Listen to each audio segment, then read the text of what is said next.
Is your only desire in life to destroy the Caro-Kann defense with no mercy and leaving no survivors?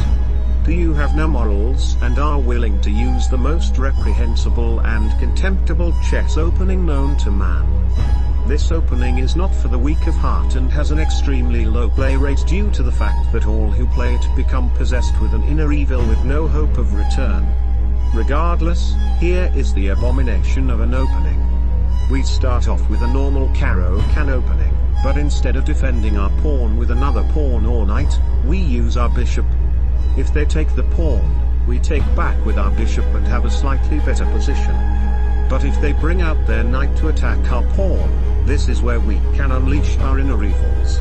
We push our pawn to kick the knight. They don't want to undevelop, so they bring their knight to d7. We gambit the pawn and push. It is only the 6th move and we already have an 87% win rate. 67% of the time they will take our pawn and we have a mate in 3. Queen h5, pawn blocks, sacrifice the bishop for the pawn on g6. They take back, and we take their pawn with checkmate. For the 33% of the time that they do not fall for our trap, they will most likely play knight f6, and when they do take the pawn on f6 with check, they take back the pawn with their king, losing castling rights.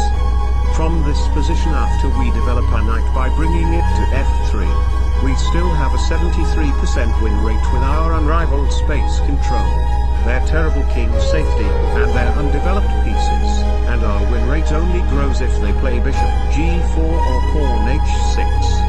If you want to become an even worse person, check out my video on countering the queen's gambit.